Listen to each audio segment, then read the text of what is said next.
pleased to have all 5 candidates with us today. We have Mandy Hunter, incumbent Cindy Neighbor, Heather Owsley, Robert Roberge, and Fabian Shepard.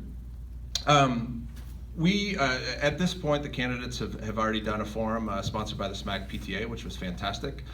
We also had the candidates answer some questions on our website in written form, which was very helpful as well. So today, we're not going to take a ton of time. We're going to try to get through this in an hour and have 5 items that haven't really been addressed in some of the other candidate question and answer sessions that we've had so far. Dan Blom, our co-publisher, is going to be keeping time down here, candidates. As we mentioned before, we're going to keep the answers to 2 minutes each per item. And so Dan will hold up the yellow construction paper that I bought at Target yesterday when you were at 30 seconds, and red when you're done, okay? We'll start today with brief opening statements, a minute each, before we get into our items. Our microphone here is attached to a string, so we've tested it out. It does go the full range of the candidate tables here, but we'll have to be a little bit careful. So with that, I will ask Ms. Hunter to go ahead and give her first statement.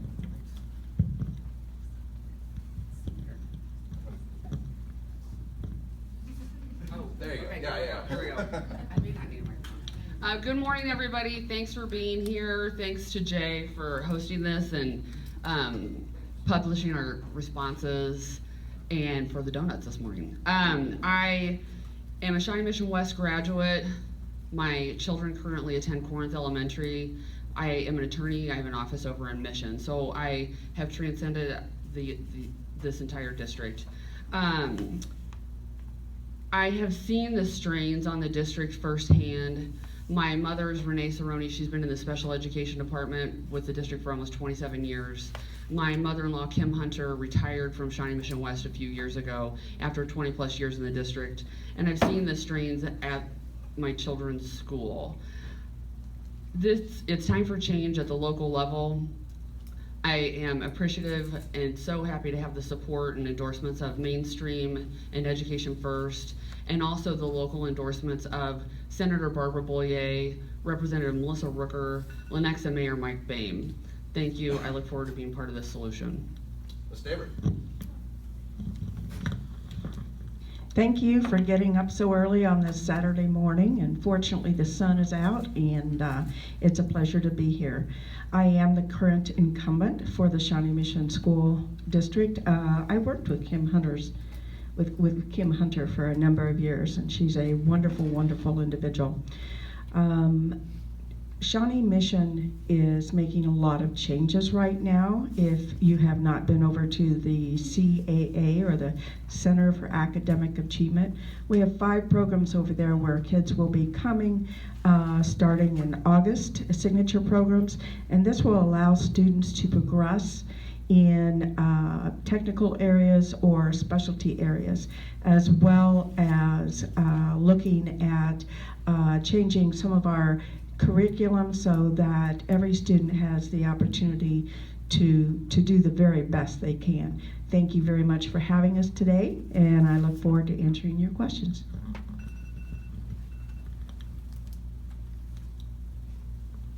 Good morning, everyone. I'm Heather Owsley. I'm a trial attorney who practices in fair housing. I got involved 5 years ago when my daughter's class size jumped from 20 to 30 and started a walk to Topeka to raise awareness about the need to fully fund public education in our state, and I've done it every year since for a total of 5 times. I'm pleased to be the candidate endorsed by Education First, Shawnee Mission, Mainstream Coalition, Shawnee Mission NEA, and the Network for Public Education, which is a national advocacy group started by Diane Ravitch, who was the Assistant Secretary for Education under George W. Bush. I'm engaged because I love my kids. I love the kids that go to school with my kids, and I want to be a part of bringing back a great reputation for the Shawnee Mission School District. Thank you. Mr. Burge. Yes. Hello, my name is Robert Roberge. Be brief. I graduated from Shawnee Mission East High School in 1979. I have a bachelor's degree from Rockhurst University, organizational leadership, master of public administration, concentration, criminal justice, and security. My message, I guess my platform is pretty simple. I'm advocating for families. I think everything we do as candidates with the board and otherwise, it starts at home and it ends at home. And so I want to do everything I can to pull families in to the efforts. And that's about all I have to say. Thank you. Mr. Shepherd. Thank you. I don't think it's a surprise when I say that pretty much everybody here, I mean, few of you walked in off the street to find out what's going on, but you folks are pretty much committed to a candidate. I figured that out this week from some of the social media stuff, and I'm happy to be here. Those of you who are not committed to a candidate, I thank you for coming. I thank Jay for asking the questions. I didn't respond to all of those questions because I was out knocking doors and building relationships and meeting people because I thought that was pretty important. I don't have quite the resources that some of the other candidates do. I mean, some of them know everybody. I mean, pretty much everybody. But when you see Fabian Shepherd signs, you see them in yards. You see them in yards where I've knocked on a door, where I've established a relationship with that homeowner. You don't see them in empty fields or behind a dumpster somewhere. I went to a home where there was another candidate sign, and I asked that homeowner what they thought of that candidate. They said they hadn't met them. Mr. Shepherd, your time's up. Okay. So we've spent the week kind of reviewing, again, the questions that have already been asked of the candidates. And there's a little bit of overlap in terms of some of the issues that we're going to ask about today, but we're going to try to drill down on some specific, things that have not been asked. So each candidate will have the opportunity to give the first response to one item, and we'll move down the line here. Mrs. Hunter will have the first opportunity to respond. Our first question today is as follows. The current procedure is for members to have small group briefing sessions with the superintendent in the days before a public board meeting. It's in these small meetings, not in the public board meeting sessions, where board members and administrators tend to have discussions about the items that are going to be on the agenda and the board members' possible concerns with those items. Are you comfortable with this setup, or do you think that more of those discussions should be taking place in a public setting?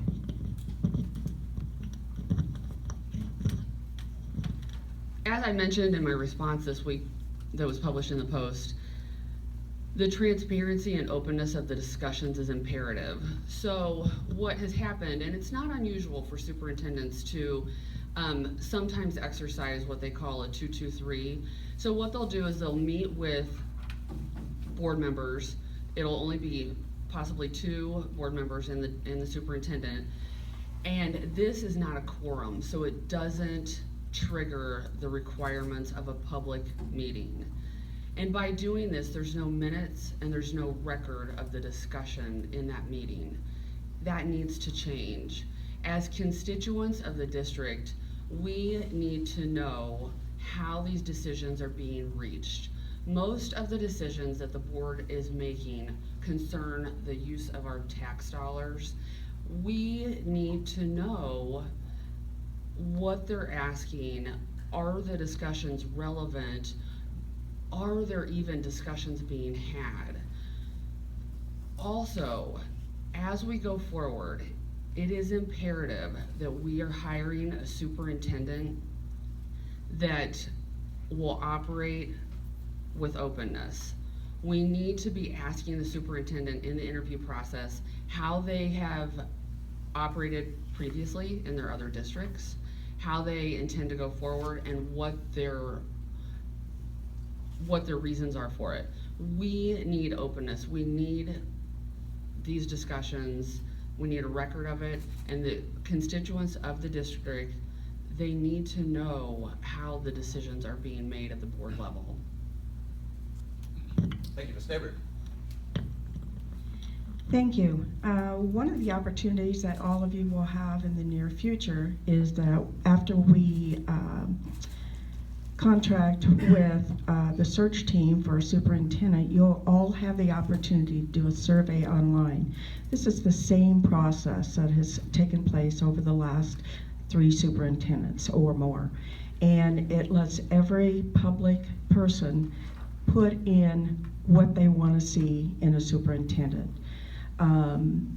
We had that information, plus we had area high school meetings the last time where anybody could come, and there was input on what traits that people are looking for in a superintendent. And then there were also meetings with community members, businesses, students, a variety, and teachers.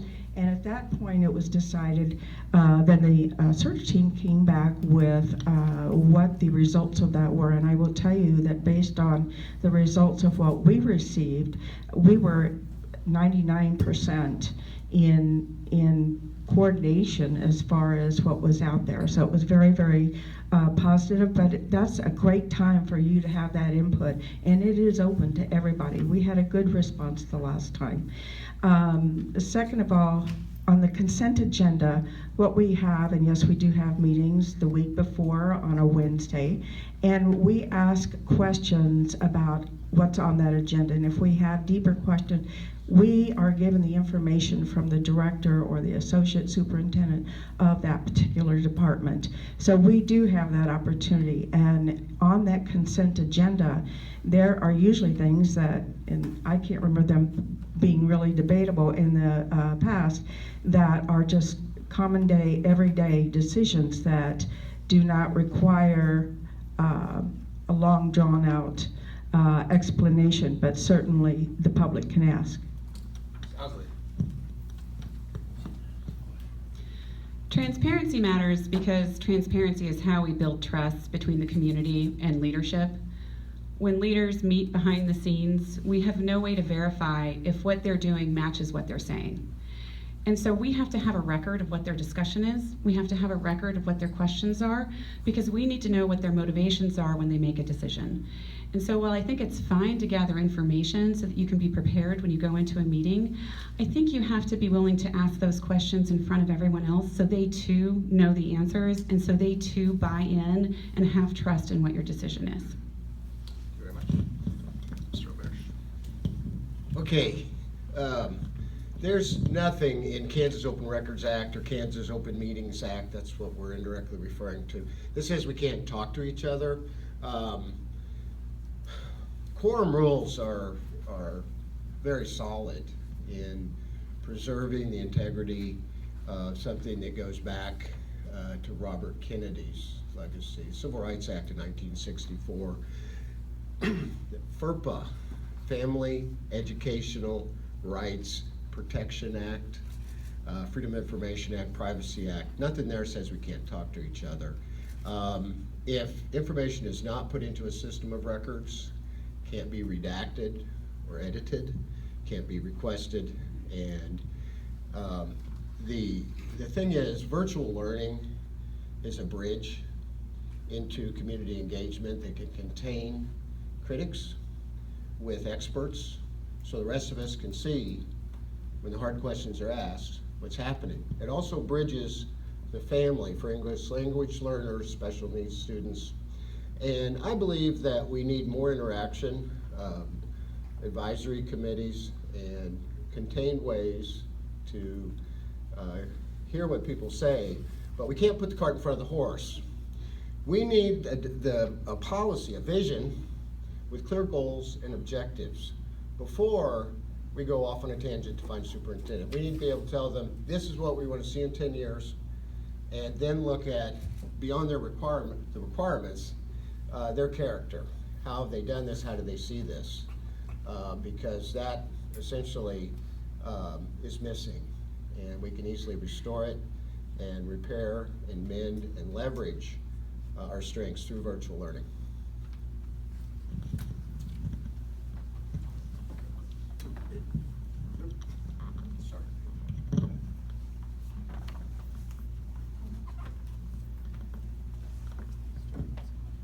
I really believe that one of the chief sources of distrust right now of the Board of Education is the lack of transparency.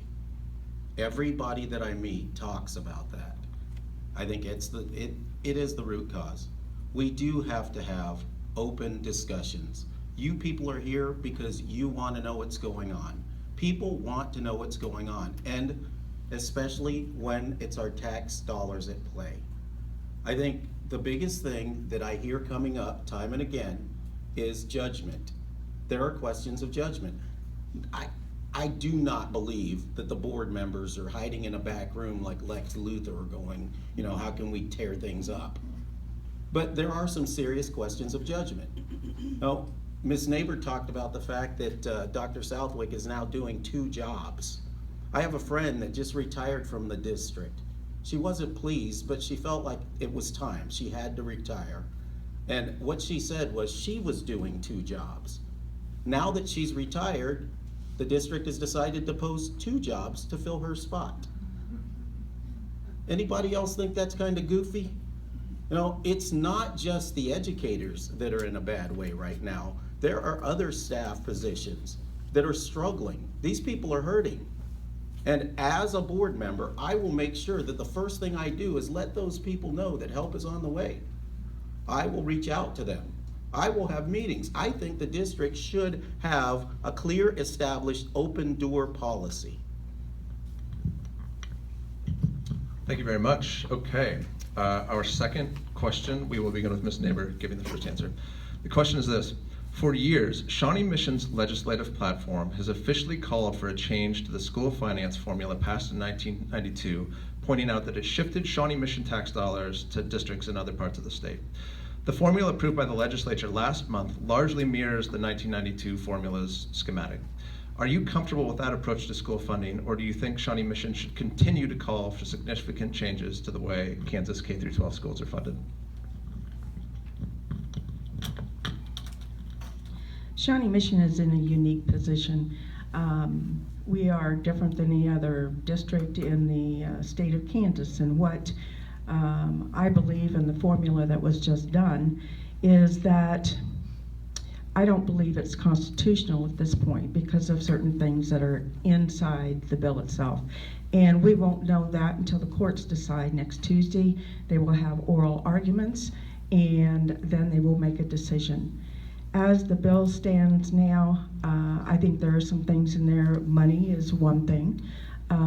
It doesn't even come close to what was recommended or has been assessed by the state.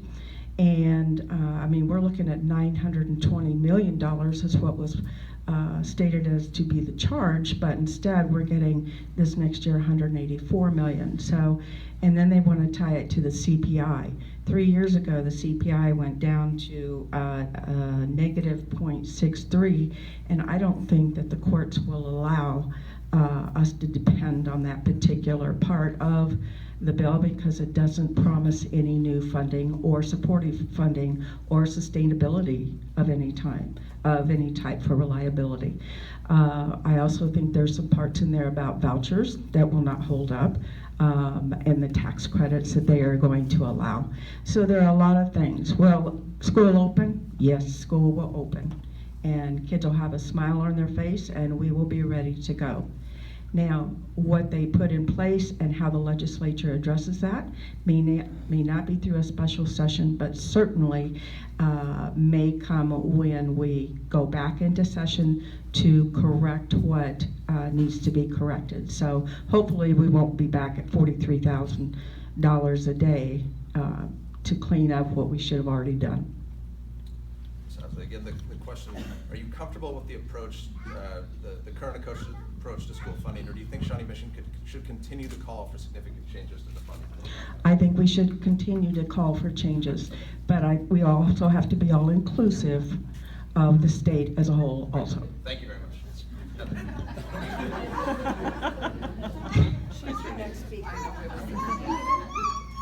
That's actually happened to us before, so it's okay. So there's a lot to unpack in that question. There's a few different issues to tackle.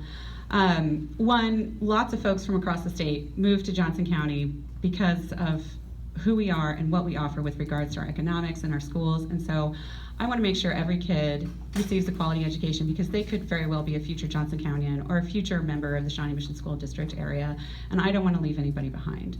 That being said, I am more concerned about the lack of funding that's in the new formula and how it doesn't meet our needs.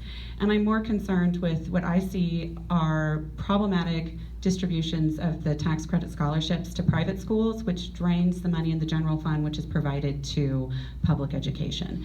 And so I do think that there still needs to be changes to the formula, but if I was going to be focusing on changing the formula, I'd be injecting more money in it so that we could operate at a decent manner, and I would be making sure that we weren't redirecting funds from public school kids to private schools.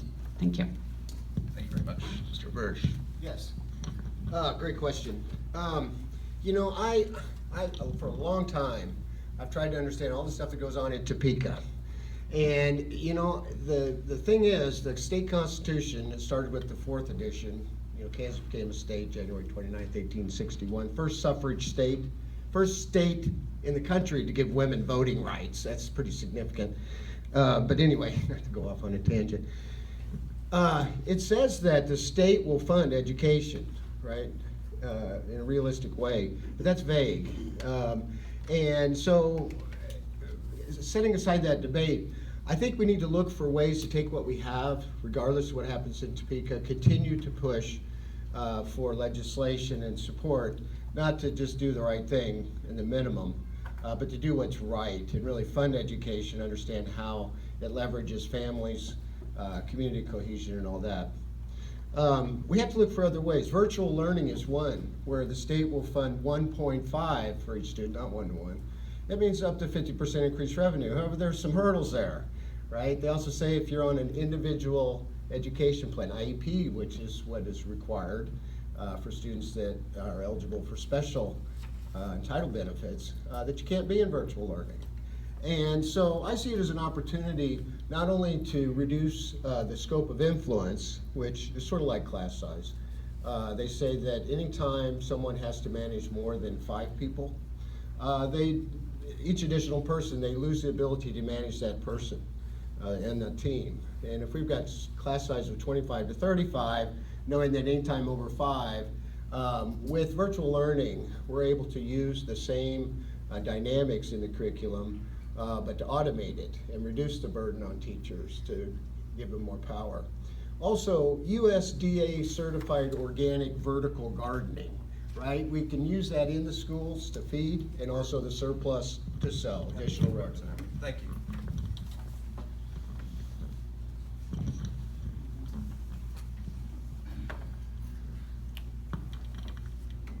You know, I wish every single school district could have all of the same facilities, all of the same resources, all of the same access to everything we have in this school district. We've got to go to the school district. We have good educators. We have good administrators. I'm not sure, I did not understand one candidate's response to this question. This is a candidate that was there on the House floor and voted for this, but says to you today, she's sure it's not constitutional.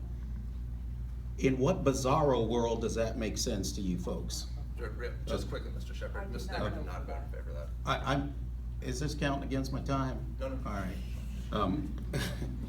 You have an opportunity to handle that business, all right? You have an opportunity to handle the business. You know what's gonna happen next. Even if the Supreme Court says it's constitutional, wait a while, somebody else is gonna file a lawsuit. We need more local control, that's what we need. Johnson County, we fund everybody. I want the other students in this state to have equal access to the opportunities we have. My kids are in a Title I school. Now, most of the kids at our school are on free or reduced lunch.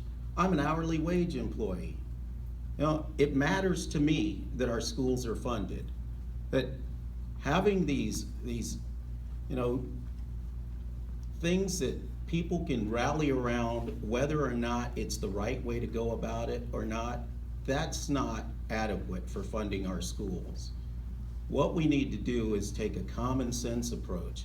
We've got other members of the legislature, we've got county commissioner here today. Every single one of these people can make a difference in this, but we've got goofy stuff going on. Instead of worrying about the things that are actually gonna make a difference in educating our kids, we're worrying about things that have no pedagogical value whatsoever. Thank you very much, Mrs. Shepherd. Excuse me, Mrs. Hunter. Repeat it? Sure, absolutely. For years, the Shawnee Mission School District's legislative platform has officially called for a change to the school funding finance formula passed in 1992, and this legislative platform pointed out that formula shifted Shawnee Mission tax dollars to other districts out of state.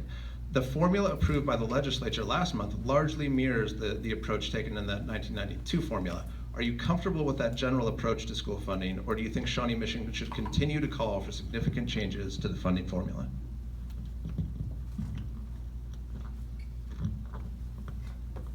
Sorry.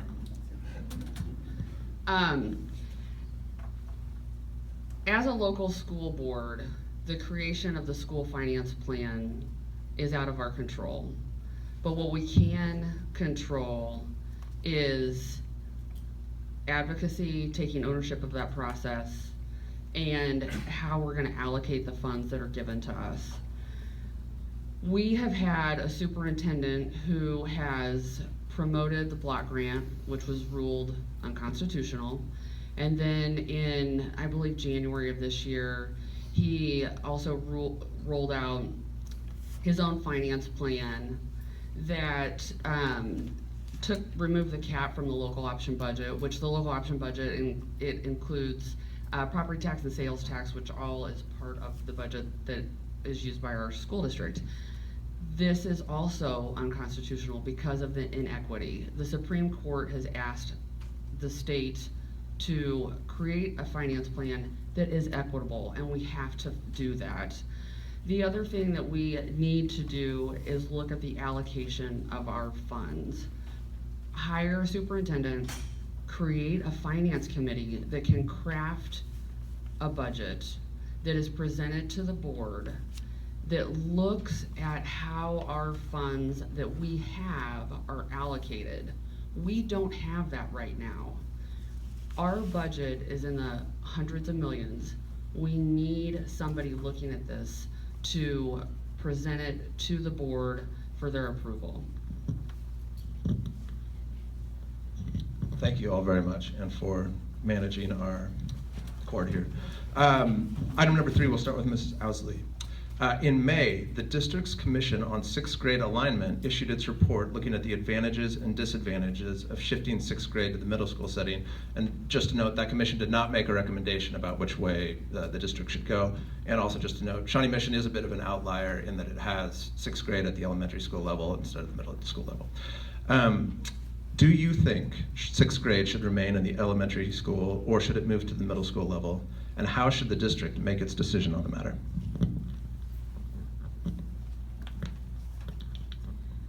So there's advantages to having 6th grade move up to middle school. One is which it frees up space at the elementary level so that boundary line changes aren't necessary.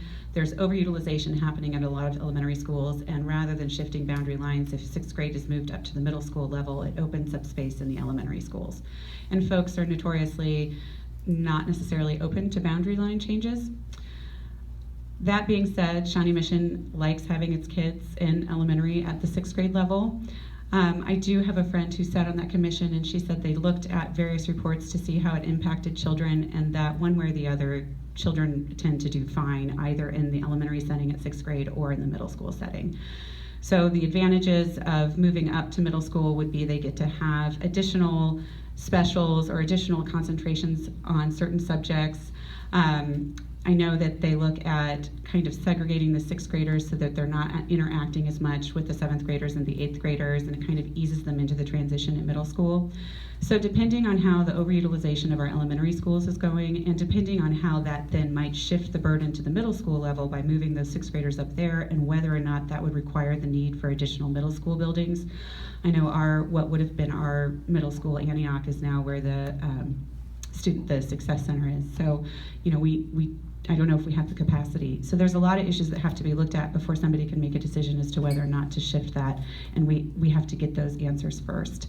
And we would need to make sure that parents were at the table when the decisions were made. We would need to make sure that there was consulting done with the educators to make sure that it was handled in a way that wasn't disruptful to the students and wasn't disruptful to the members of the community who then had to work to get their kids to middle school in 6th grade as opposed to elementary. So thanks.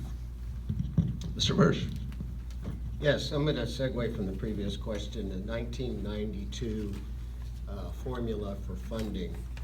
A lot of that momentum for passage and adoption was based on a study that was funded by Department of Education that said that regardless of the amount of increase or decreasing in funding, student outcomes were unaffected.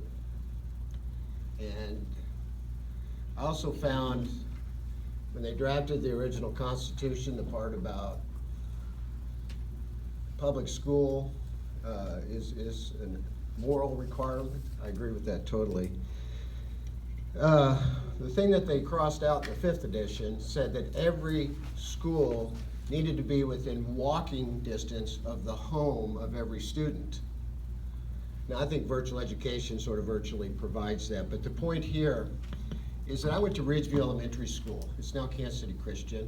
After the '87 law that allowed school districts to sell school properties, right? Great, I talked about new revenue sources. I went to Meadowbrook Junior High, which same thing happened there, but much more controversial.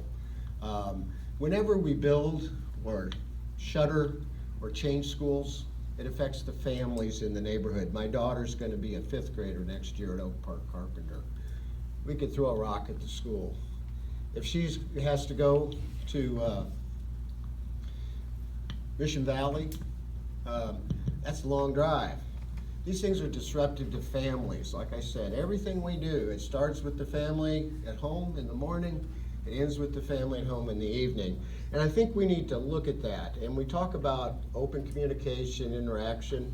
This is where we need that. And we can use virtual learning, private social media, if you will, that's contained and very private, to draw in the interaction and come up with new options in an innovative way. Mr. Shepard. In the interest of integrity, I made a misstatement, and I'm going to do the right thing. Ms. Neighbor, I apologize. You did not vote for that. I had that confused with that retroactive tax that you voted for. Folks, we had a 6th grade commission, and they did a study. And I think it was a very worthy endeavor. And I think we learned a lot of things, and we will continue to learn things. And I think we should trust the results of that study. I think that I've learned some things in this race here, and you know, I reached out to an economist by the name of Raj Chetty. He's a Stanford professor, and you know, one of the unique things that I learned from that is Raj said that in his research, it doesn't matter what resources you pour into a school. It doesn't matter how much money you pour into a school. The biggest influence of success for a student is parental involvement. And that's why I believe it's most important that we engage parents, that we provide a resource to those parents to know what's going on. And we come alongside them and we help them. Not every kid has the benefit of having a mom and a dad both there to help them with homework, to be there at the dinner table. Many of our students have single parent families or are being raised by grandparents. Those people also need our support, and I think that is the place we start. We engage families, and we reach the student best by going through the family network. Thank you very much. All right, Mrs. Hunter.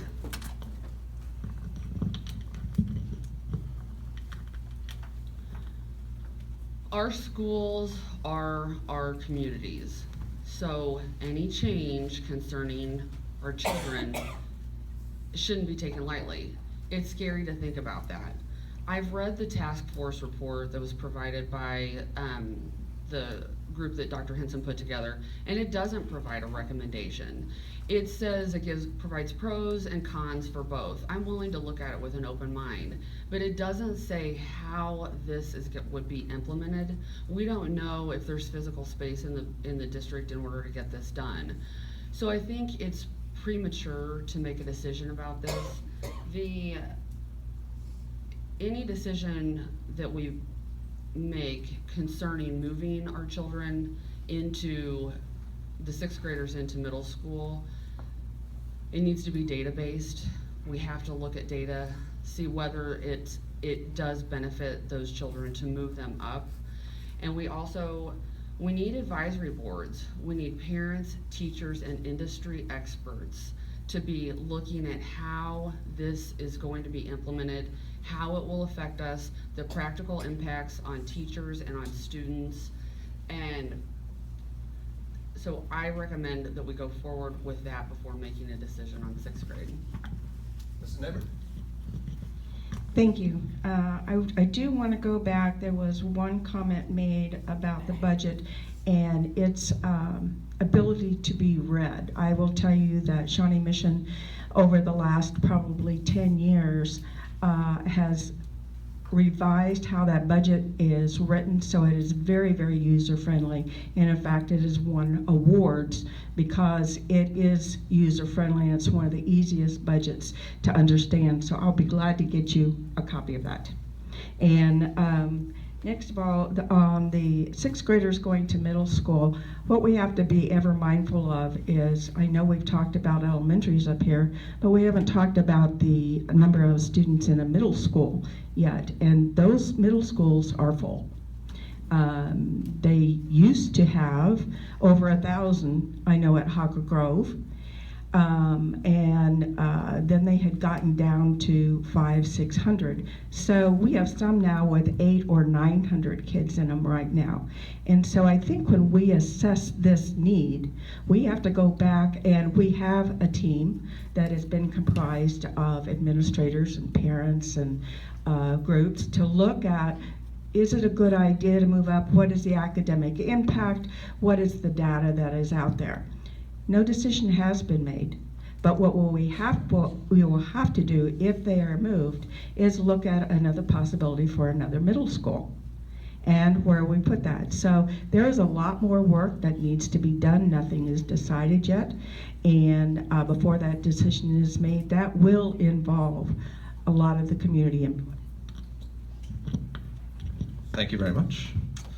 All right, question number 4. We'll start with Mr. Auberge. School communities across the Shawnee Mission School District often raise funds for individual PTAs or school-based foundations. But as we noted on the site this week, there is a growing disparity in household income levels at various elementary schools in Shawnee Mission. As such, do you think that there should be some mechanism in place that allows funds raised at individual schools for individual PTAs or individual foundations to be redistributed more equally across the district? Or should all funds raised at an individual elementary school be kept wholly in that school community where it was raised? Yes, great question.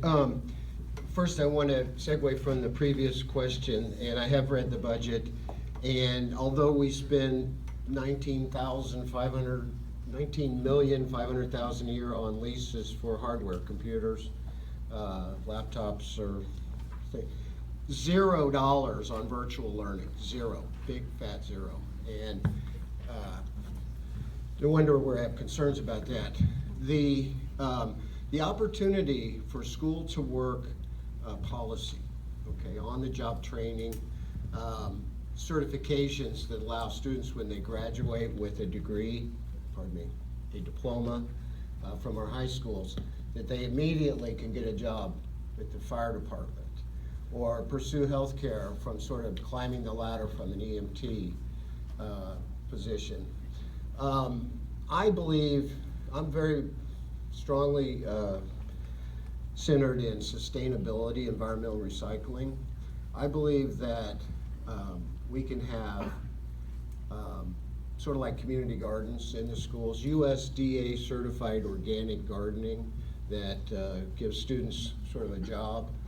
The foods can be used in the schools. I want to put it on the roofs of the schools, but these are my opinions, okay? And I'm a little bit off on that. But anything I say right now or we do is going to take 10 years to fully take hold. I do not like Girl Scout cookies. I love them, but you know, what does it teach kids? How to be peddlers? I think we need to look at community development through private on-the-job training, mentorships that allow us to bake goods and sell them through grocers, and organic food surpluses that really helps us share rather than having sort of segmented groups. Thank you very much. I'm going to reread the question here. School communities across the district often raise funds for their individual PTAs or school foundations. With a growing disparity in income levels at different elementary schools across Shawnee Mission, do you think funds raised at an individual school should be distributed equally across the district? Should there be some mechanism to make individual school funding more equal at the PTA level? Or should those funds be kept wholly in the communities where they're raised? Thank you very much.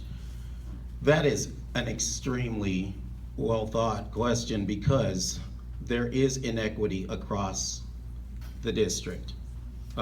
I told you folks, my kids are in a Title I school. However, we have parents that are very involved and very engaged, and the PTA does manage to raise an impressive amount of funds. Now, yes, I think that students all should have the same ability across the district, same access across the district. However, I don't think it should be at the detriment of those students in schools where their parents are working harder to raise funds for those schools. That would make it unfair to the ones that are getting out there, working hard every day to try to put resources in their PTA accounts if there are other groups that just aren't doing anything. But at the same time, if you look at the other side of the coin, there are some parents that don't have to go out and work hard to raise funds in the community. They can just write a fat check. So, I mean, that's one of those things that I think that you can take either way.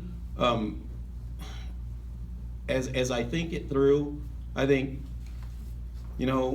yes, there's going to be a benefit in one school because somebody's got a bigger checkbook. But that doesn't preclude us trying to make it fair across the board. Thank you very much. Appreciate it. Mrs. Hunter. I acknowledge that there is a disparity across the district in terms of fundraising levels at different schools. The district's legislative platform, it supports greater opportunities to raise funds at the local level. The Shawnee Mission Education Foundation is in place to aid with some of the balance of the inequities between the schools. I support this district's legislative platform, and I support the Shawnee Mission Education Foundation. If a school has a benefactor, if the next Bill Gates graduates from one of our elementary schools and wants to benefit that school with their funds, I wholly support that. I think it would be a disservice to take that away from those children. So I think you have to allow the schools to do that. Having said that, there are ways to balance this disparity. In some of the articles that were posted this week from the Post, this is a perfect opportunity for community partnerships. Our schools and our community, they can join together.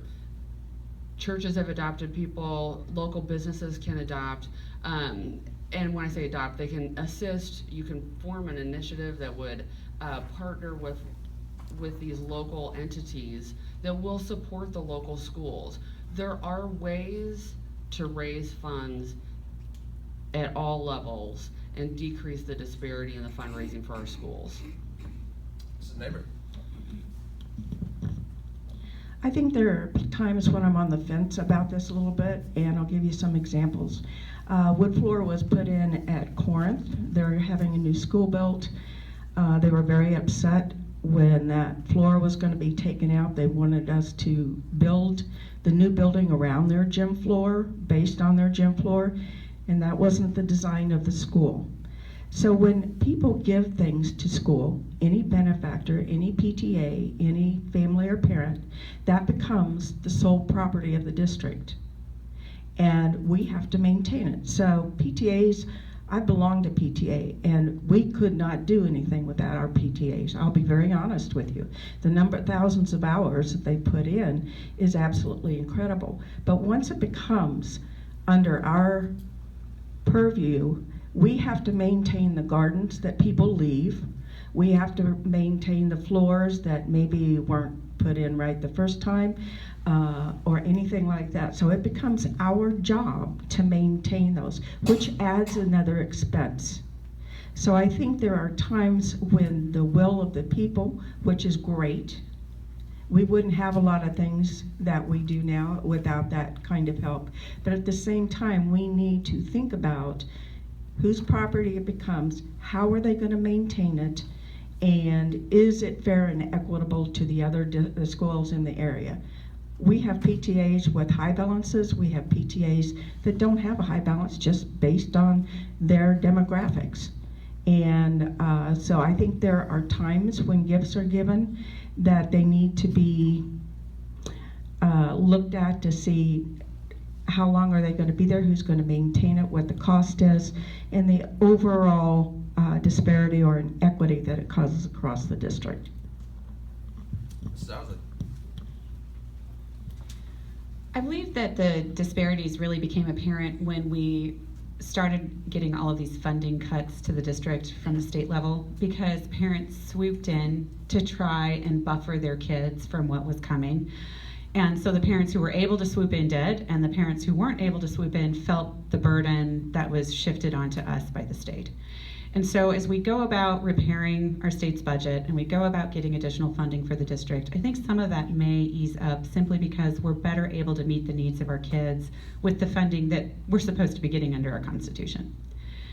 And then secondly, I think that it is possible to bring people to the table so that they realize these are all our kids. SMAC PTA has lots of volunteer opportunities, both at the clothing center and then at other schools within the district.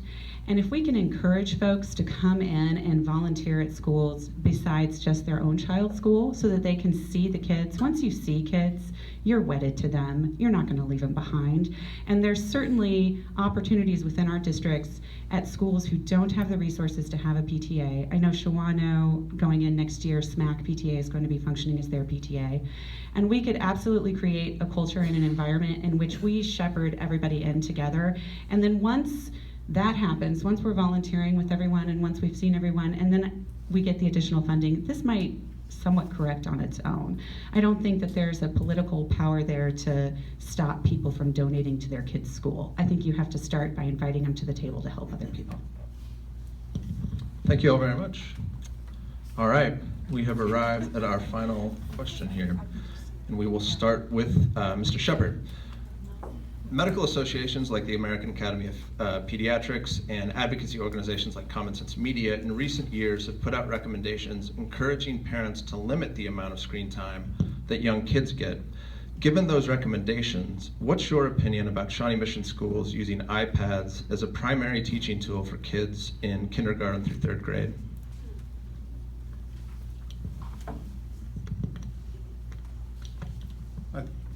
I addressed this at our last forum, and I appreciate the question. I've had many questions about this on my website. People have written and asked about these electronic devices. Folks, our world has changed. It's continuing to change. We're in an electronic age, and we need to prepare our students for that. My wife and I, what we do is we make sure that our children are limited to the amount of screen time. It's important. One of the first calls I made when I decided to run was to Sean Casserly, our Johnson County librarian. And I did that because libraries played a big part in my development.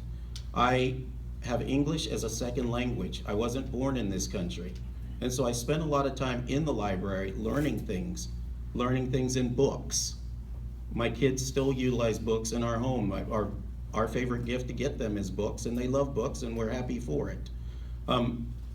Folks, we're going to need to regulate the amount of time our children spend on these, whether we like it or not. You can't just give them a wide open internet and expect them to manage it. That's why I think this should have been augmented differently. When this rollout occurred of these electronic devices, I don't think it was done in the right manner. I think that there should have been more controls. I work in a workplace where you can't trust adults on the internet. You know, so you can't expect children to manage their time well on that. I think the one-to-one initiative can be done correctly. We're not the only school district that has tried this, and it is being done, implemented successfully in other places. We just need to tweak it, make those necessary adjustments. Thank you very much. All right, Mrs. Hunter.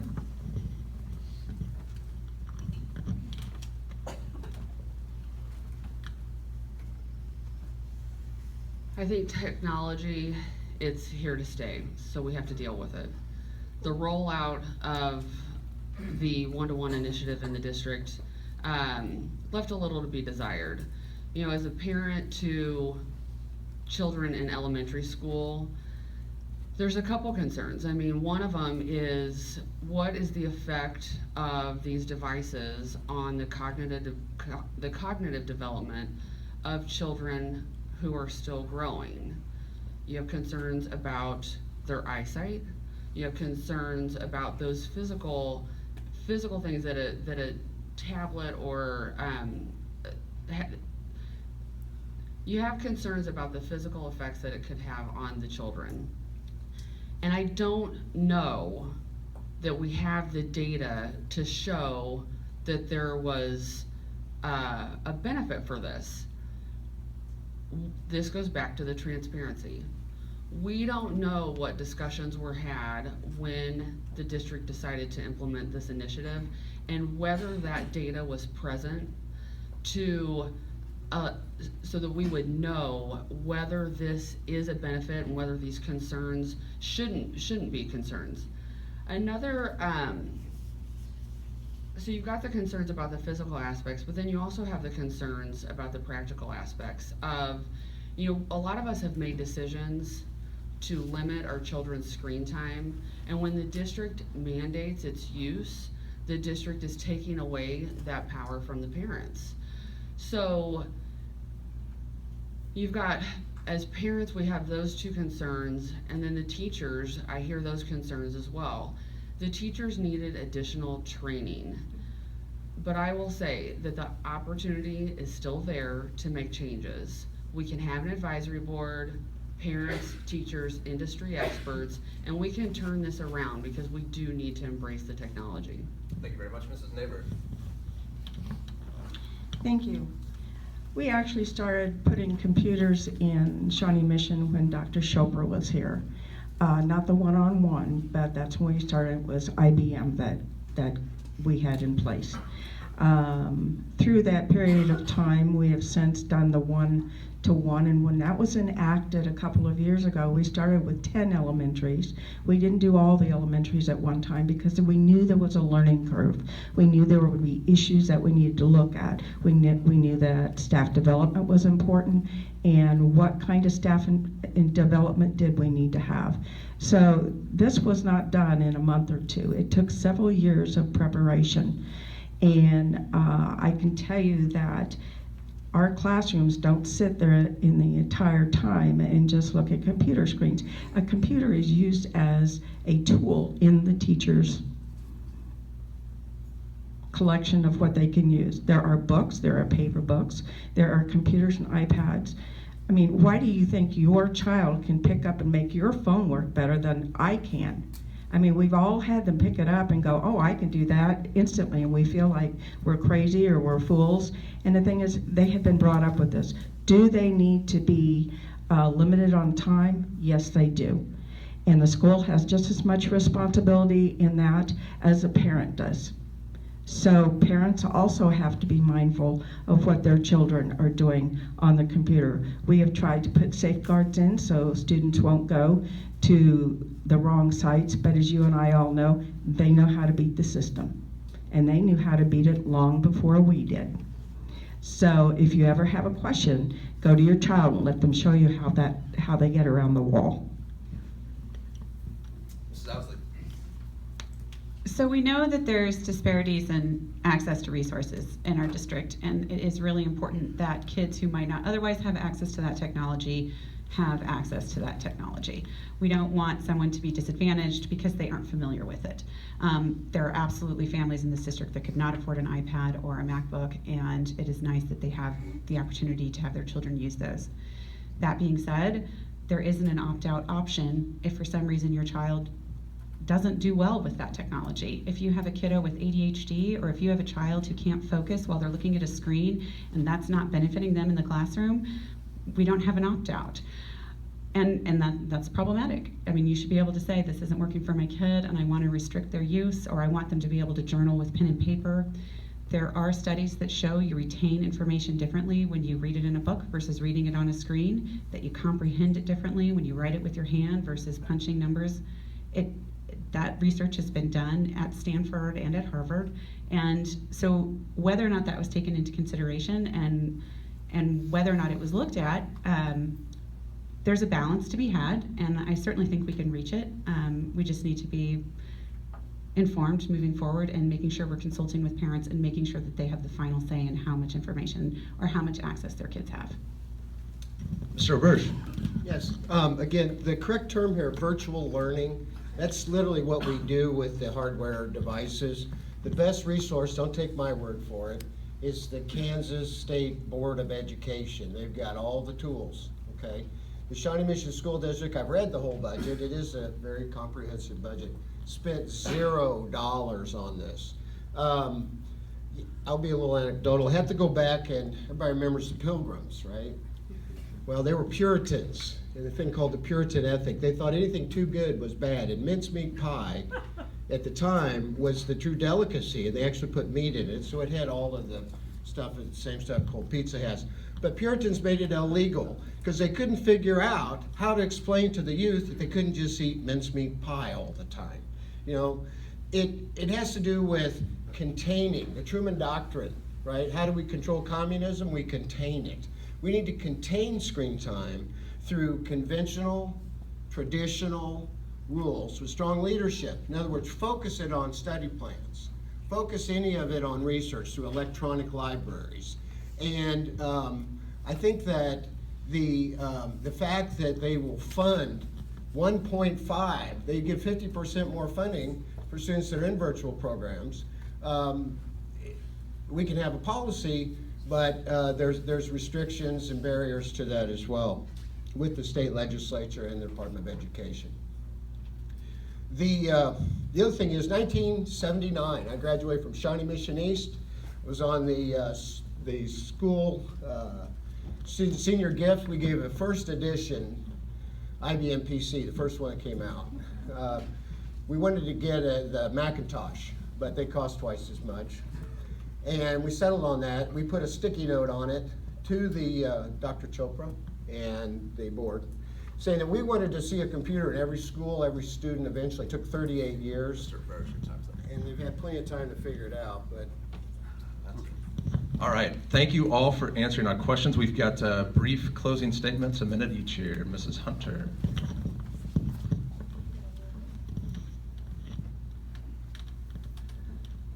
We're here today to listen to people that are running for one board position. It's one of 7. On this board, you need a nonpartisan collaborator with no conflicts of interest. I am that candidate. We are the most established district in Johnson County. We have excellent community engagement because we care. The attendance at the last forum and the attendance at this forum has been excellent. Opportunities abound if we make the right choices for change to build solutions. I am asking for your vote on August 1st. Very much, Mrs. Neighbor. Thank you. It's a pleasure having all of you come out today and to learn and to become informed. There are 7 people on the board, and it takes 4 to have a quorum.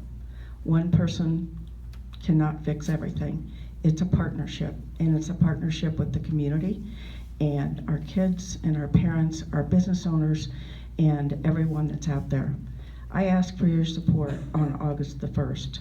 I am the one that understands school finance, I do not work anymore, I'm retired, but I do have 3 grandsons, and I have been a room parent in the last couple years for that because I didn't have another parent available.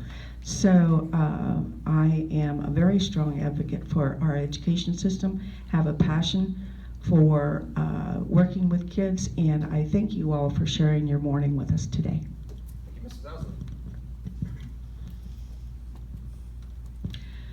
So for the last 5 years, I've been fighting on behalf of our kids. I have been walking to Topeka, I have been speaking in committees, I have been knocking doors, I have been reaching out to folks on social media, and I believe that I can get more done from behind the board than in front of them asking them to make changes. We only need one person to dissent to an item on the consent agenda to pull it off so that there can be public discussion. And I don't have a problem being that dissenting voice. I haven't had a problem with it for the last 5 years. And I look forward to having the opportunity to inviting everybody to the conversation so that we know what's going on and we're involved in the decision-making process. Thank you. Mr. O'Burge. Okay, I've been very active in a leadership role in various committees and boards throughout Johnson County over the past 10 years.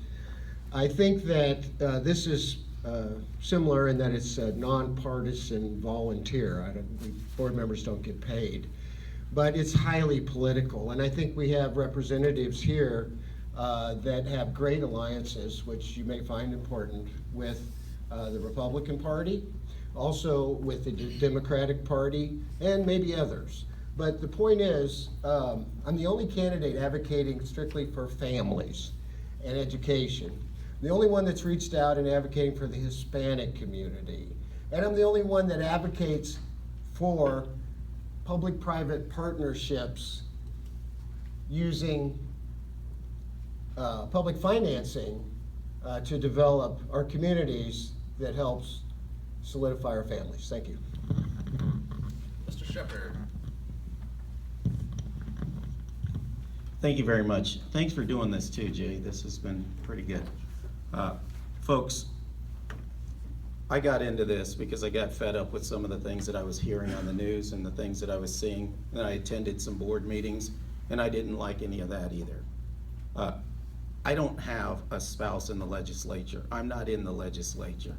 Now, the treasurer of my committee to campaign is a retired superintendent of schools. I don't have a former municipal mayor as my treasurer. I don't have somebody that presided over a driveway tax that the Supreme Court said was garbage. I don't have time to walk to Topeka. I gotta make money and feed my family. Now, I've been advocating for children since I started having children. I've been knocking on doors, building relationships with people. Everywhere you see a Fabian Shepherd yard sign, those people met me. Thank you very much. All right, can we give a round of applause to our candidates?